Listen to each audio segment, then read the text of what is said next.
What if the warmest smile in the room is hiding the coldest intent? What if the real threat isn't outside your door, but already sitting across your dinner table? And what if the only thing keeping you safe is noticing the signs before it's too late? You're living in a world where danger doesn't always roar. It whispers. It smiles. Sometimes, it even hugs you. And the terrifying truth? It doesn't come from strangers in dark alleys. It comes from those who know your name, friends, lovers, even family. This isn't paranoia. It's awareness. And it might just be the thin line between staying safe, or becoming the next silent headline. In today's world, filled with digital footprints and hidden motives, the real predators don't wear black capes or lurk in the shadows. They blend in. They laugh with you, share stories, even offer help, all while quietly planning your fall. And here's the worst part, they don't announce themselves. They don't scream danger. They sit beside you. Calm. Polite. Invisible. But there are signs. Subtle, chilling signs. And once you learn to spot them, you'll never see your world the same way again. Let's start with the first one, they're studying you. You've probably heard the phrase, paranoia destroys peace. But in some cases, what looks like paranoia is actually wisdom. Wisdom born from the ability to notice what others dismiss. One of the earliest, and most dangerously ignored, red flags is this quiet observation, the silent gathering of your details. This isn't the stuff of action movies. It's not someone hiding in your bushes. It's far more subtle. A coworker who always seems to know what time you leave. A neighbor who oddly knows where you went last weekend, though you never mentioned it. A partner who finishes your sentences, not out of love, but control. At first, you might dismiss it. Call it intuition. Coincidence. Maybe even flattery.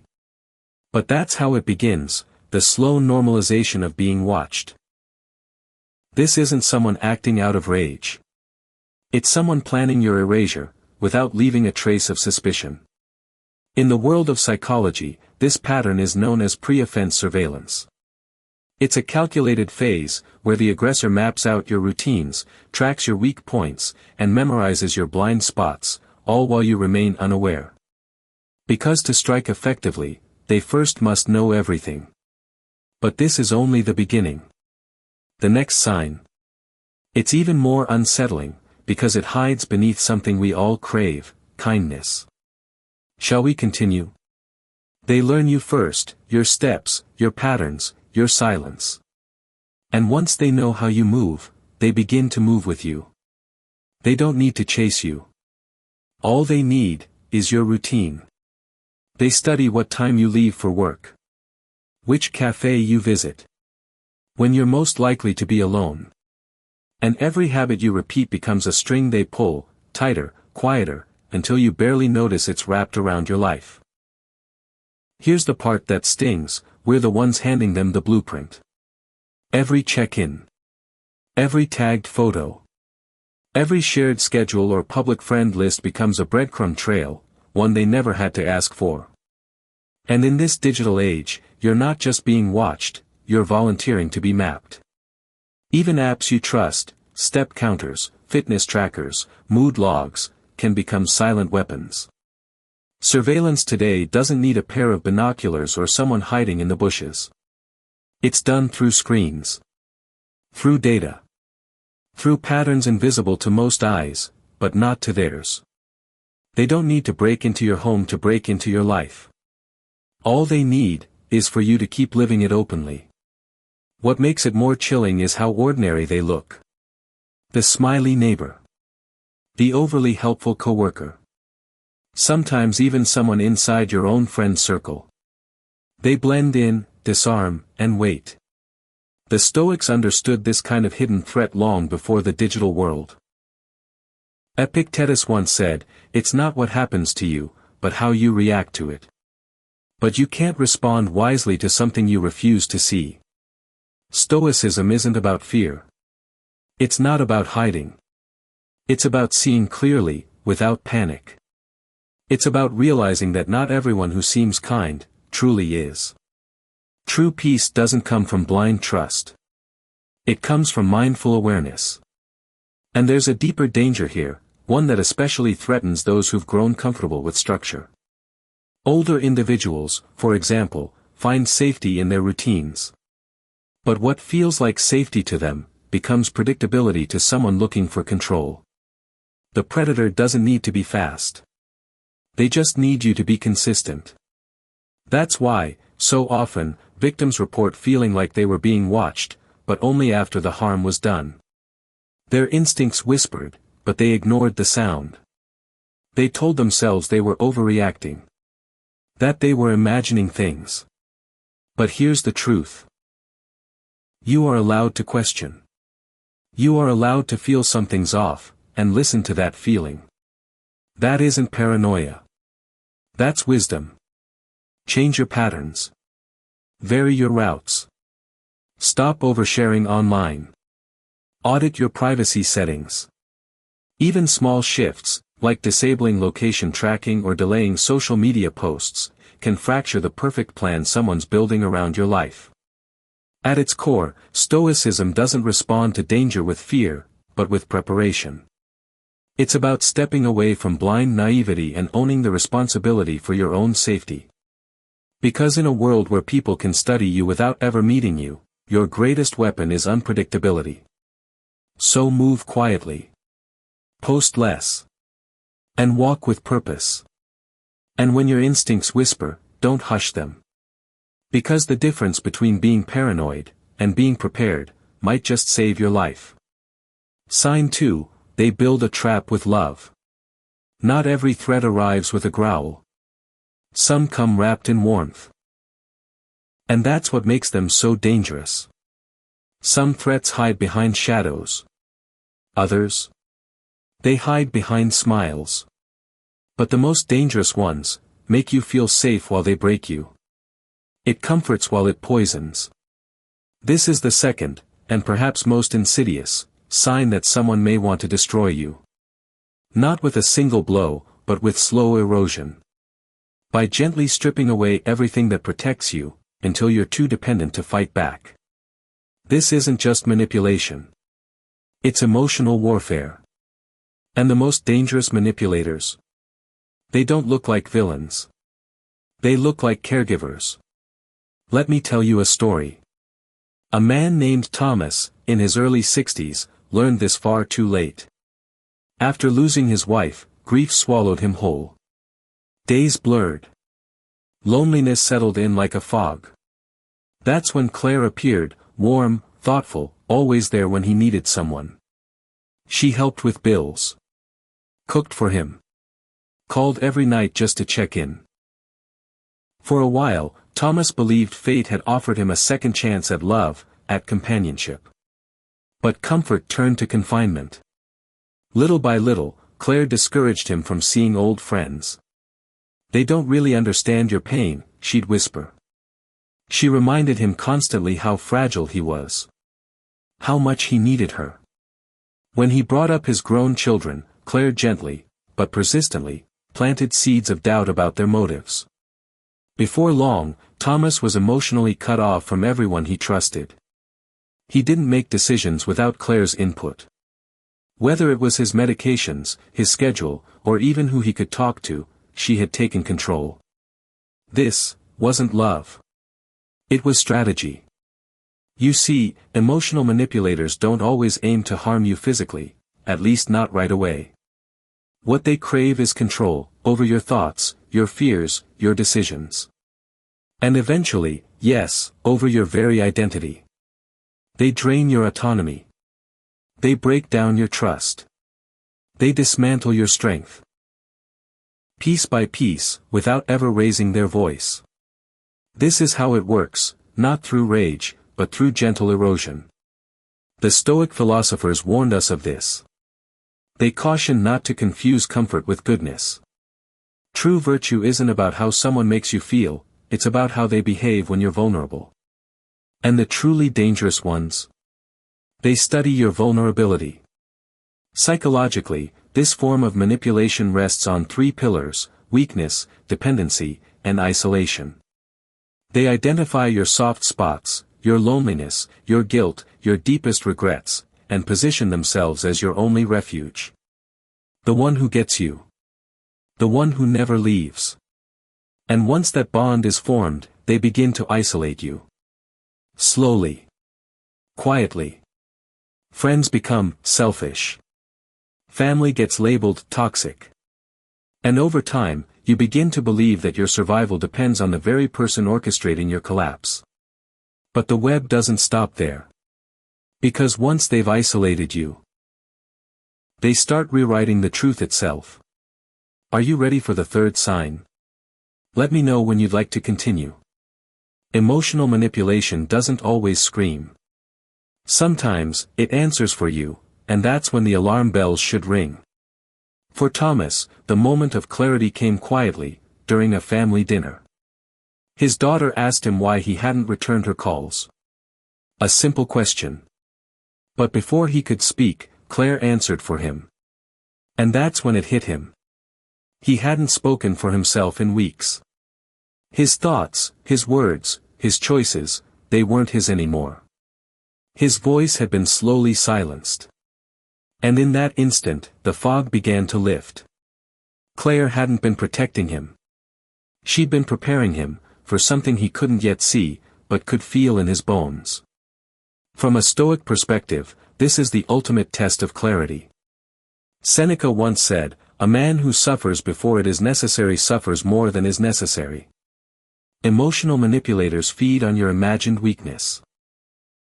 The belief that you can't function without them. But here's the truth, your independence is your shield. Your voice is your weapon. And reclaiming that voice, even if it trembles, is your first act of survival. To break free, you must first see the trap. Pay close attention to anyone who isolates you under the disguise of protection. If someone makes you feel like you can't live without them. If your world has grown smaller since they entered it. That's not support. That's control. And yes, walking away might feel like cutting off your last lifeline. But survival sometimes looks like saying no to the comfort that cages you. The Stoics didn't preach coldness. They preached clarity. Love deeply, but see clearly. Care with compassion, but stay conscious. Because your peace, your inner freedom, is never worth trading for temporary comfort. If someone is binding you in emotional chains while calling it care, you must be brave enough to see the prison being built around you. This isn't about fear. It's about freedom. Because emotional manipulation isn't just a tactic. It's a slow death, of thought, of choice, of self. Recognizing it, might just save your life. Sign 3, they want your assets. Wealth consists not in having great possessions, but in having few wants. Epictetus. But here's the irony, it's not always poverty that invites danger. Sometimes, it's wealth.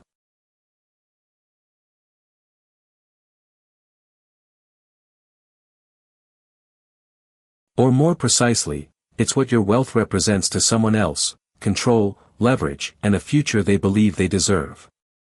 This is the third critical sign someone may want you gone, not violently, but subtly, through what appears to be help. It doesn't look like aggression. It looks like administration. It comes dressed in kindness and cloaked in legality. A paper trail of well-meaning favors. A few signed forms. A gentle nudge toward convenience. And by the time you realize what's happening, they've already written themselves into the final chapter of your life. It starts small. Maybe they offer to handle your bills. Maybe they suggest adding their name to your emergency contacts. Maybe they ask to be listed on a financial account, just in case. But each of these small, seemingly innocent requests, they're not random. They're calculated steps in a much larger plan. Let's uncover how this financial web gets spun, and how to stop it before it tightens around you. Are you ready for what comes next? It starts with trust. A favor here, a signature there. But by the time you notice the pattern, control has already changed hands. They're full of good advice. Combine accounts. Let's simplify your paperwork. Why not consolidate everything under one name, ours? It sounds responsible. Practical, even. Especially as you age, you're told it's wise to let someone help manage your affairs, to prepare for the unexpected. But what if that helper isn't here to protect you? What if they're laying the foundation for complete control, control that doesn't end with your life, but continues long after you're gone? This is the mind of the resource controller. They're not interested in drama. They're interested in documents. Their power doesn't come through shouting. It comes through contracts, keys, and a slow erosion of your choices. They don't sneak in at night to steal your wealth. They guide you, politely, helpfully, into a situation where everything you've built now has their name attached to it. Step by step, your autonomy becomes theirs. Psychologically, these individuals operate from a place of covert dominance. They're not concerned with your well-being. They're concerned with your utility. And that utility increases the more tired, confused, or emotionally dependent you become. They wait for those moments, when you're grieving, aging, overwhelmed by bills or tired of life's paperwork. That's when they step in, not as predators, but as helpers. Not to lighten your load, but to carry it for you, permanently. With every account you merge. Every will you amend. Every spare key you hand over. You're surrendering not just property, but pieces of yourself.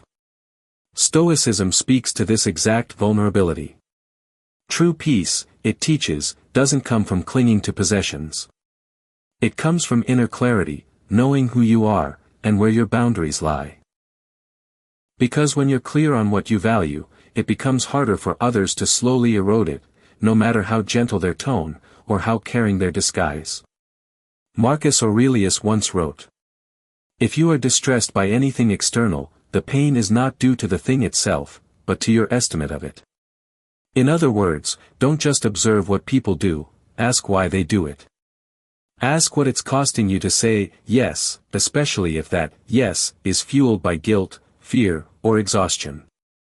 The elderly are especially vulnerable, not because they're weak, but because they're predictable. And predictability is the perfect soil for manipulation. The resource controller doesn't rush. They don't force. They plan for a clean ending, one that looks natural. Peaceful. They want your friends and family to believe this was all your decision. That you trusted them. That you chose them. And when the time comes, the dotted line, with your signature, will say you did. But there's one more layer to this quiet takeover, and it goes beyond money. Because once they have your assets, they come for something even more powerful, your story. Are you ready to see how they rewrite your legacy? They've taken steps, not with threats, but with signatures. So the question becomes, how do you protect yourself from a takeover disguised as love? It begins with awareness. If someone is deeply entangled in your financial life, without a professional, legal, or clearly defined reason, pause. That involvement may not come from care. It may come from control. Second, delay. Don't rush decisions. In situations like this, speed is the enemy. Slowness is your strength. Time exposes intent. Third, diversify your support. Don't place all your trust into one person, especially not someone who constantly insists they're the only one who understands you. Because here's the truth. Real support never demands control. It offers help, yes.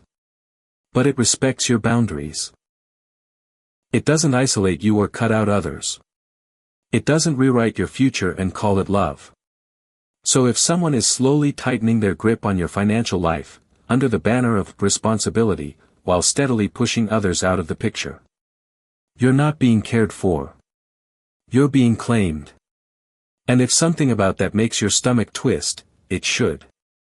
Because the ones who want you gone, They don't always need violence. Sometimes, all they need is paperwork, patience, and a victim too polite, or too trusting, to say no.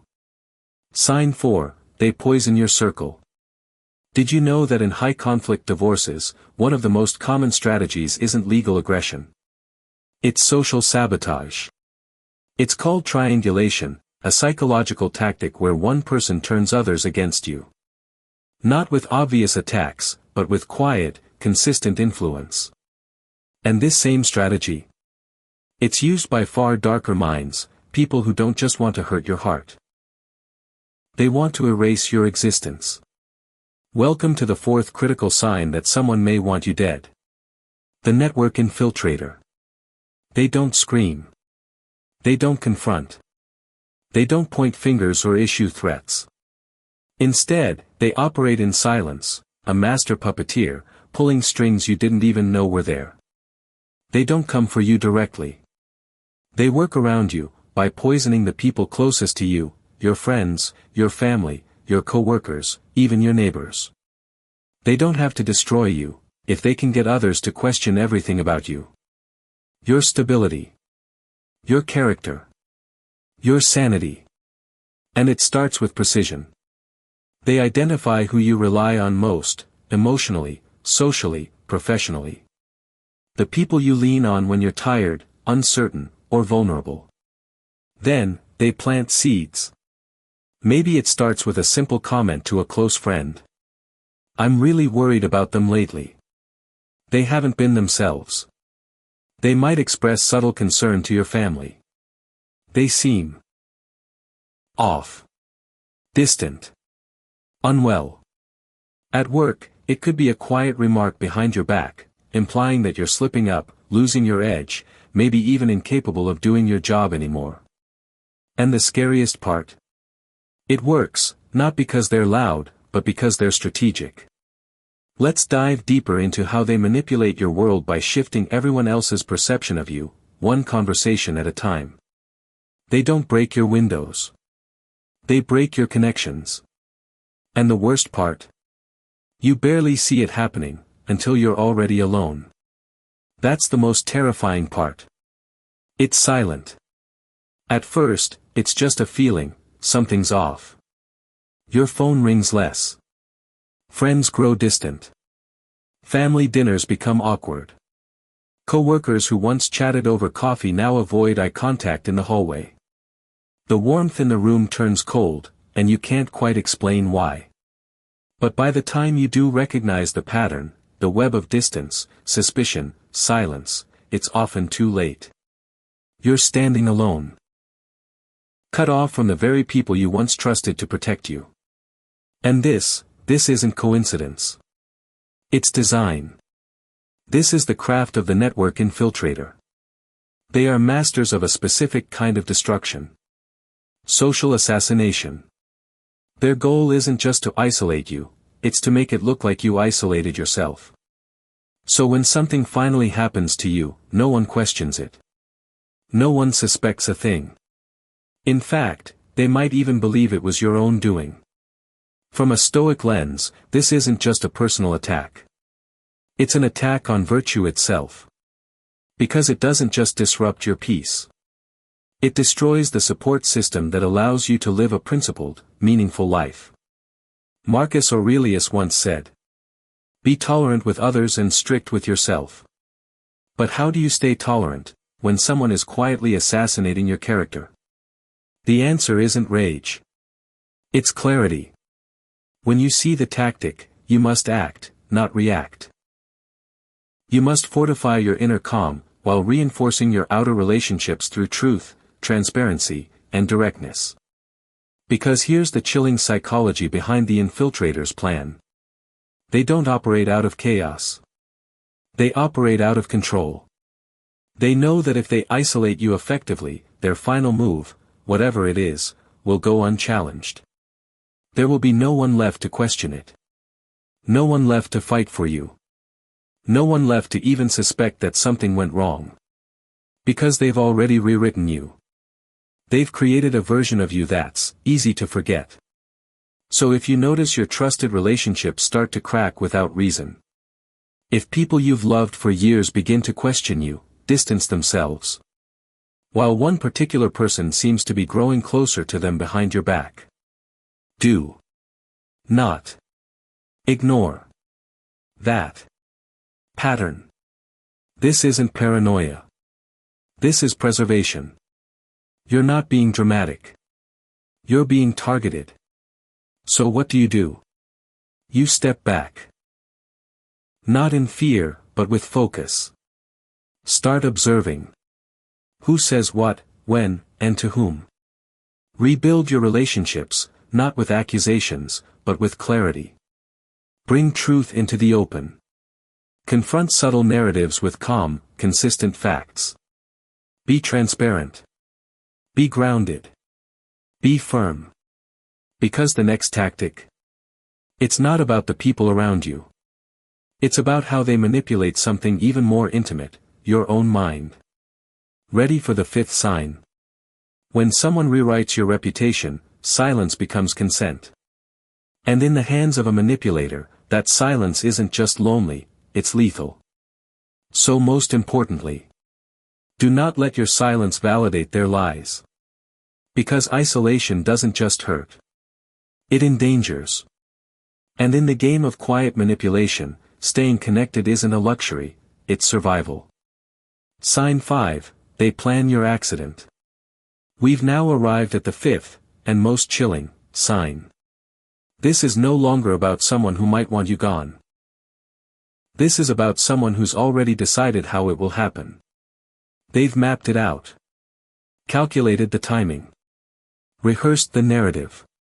Built the scene so convincingly, every detail seems ordinary, every tragedy feels like an accident. And the most terrifying part? You probably know them. You may have laughed with them. Trusted them.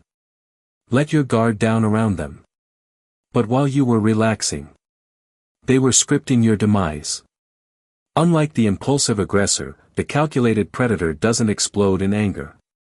They don't lash out in the heat of the moment. They move with cold precision. They don't wait for opportunity, they manufacture it.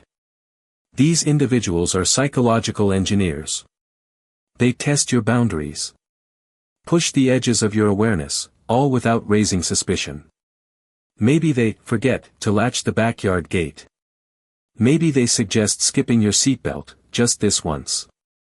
Maybe they accidentally unplug your space heater on a bitter cold night. Or gently nudge you toward a decision that leads to real danger. This is not a storm. This is a strategy. Let me tell you about Alan, a retired Navy veteran. He lived alone in a rural area. After his wife passed, he found solitude, and eventually, assistance. A younger neighbor began stopping by. Friendly. Helpful. Always around. He fixed Alan's plumbing. Shoveled snow. Gave him rides into town. At first, Alan was grateful, especially as his body grew tired and his knees began to ache. Then, strange things started happening. His medications were mislabeled. His garage door was found open, multiple times.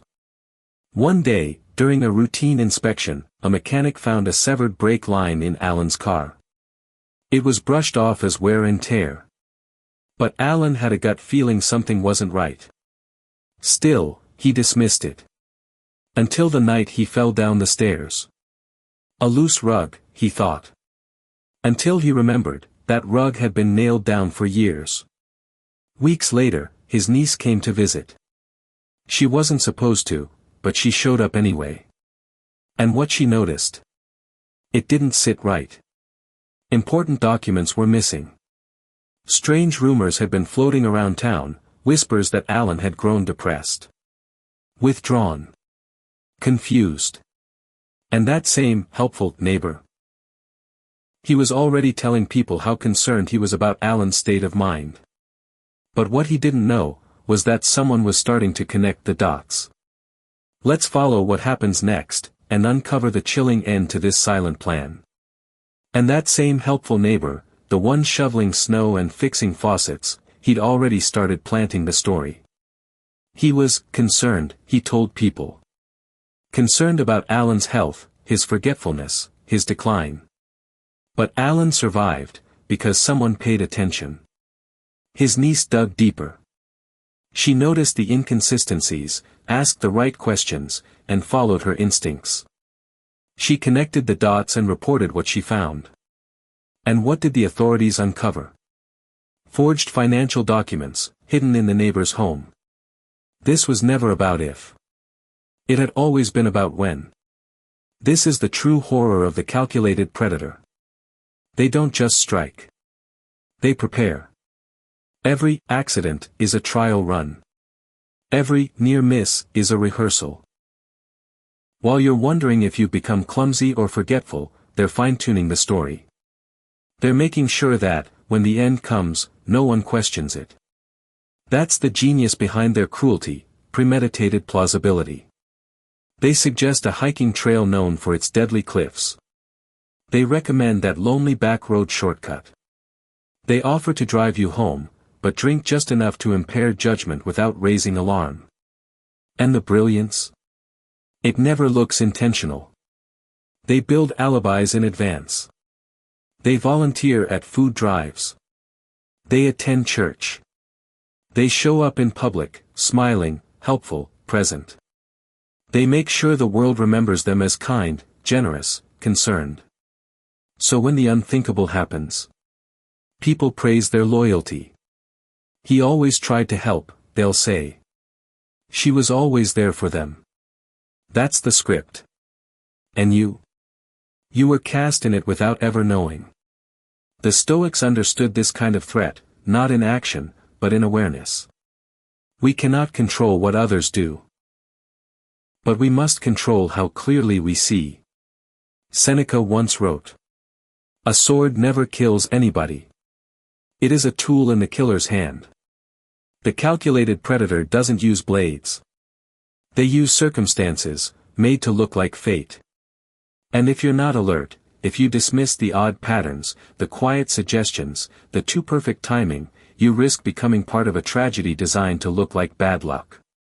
So, if someone in your life seems unusually involved in choices that affect your safety, if accidents follow them like a shadow, if their help feels just a little too convenient, don't dismiss that unease. It's not paranoia. It's pattern recognition. And in some cases, it's your last defense. If you've made it this far, it means something critical. You're not just curious, you're awake. And that alone puts you ahead of most. Because these 5 signs, the silent observer, the emotional manipulator, the resource controller, the network infiltrator, and the calculated predator. They're not fiction. They're not suspense. They're strategy. Used by real people. In real life. With real, deadly intent. You are not paranoid. You're paying attention. And in today's world, that single decision, to stay aware, might be the very thing that saves your life. But awareness alone isn't enough. Now is the time to act. Strengthen your routines. Lock down your privacy. Write down what feels off, and don't brush it aside. If something feels wrong, don't explain it away with logic or guilt. Trust your gut. Because that unease you feel, it's often the signal before the storm. Too many people thought, it could never happen to me. Until it did. Don't let your story become someone else's cautionary tale. This video wasn't made to entertain. It's a survival manual. And your journey? It doesn't end here. There's more you need to learn, more tools, more signs, more truth. And it's waiting for you, in the next video. So stay alert. Stay sharp. Stay smart. And if you haven't already, hit that subscribe button. Because what you learn next might literally be the thing that keeps you alive.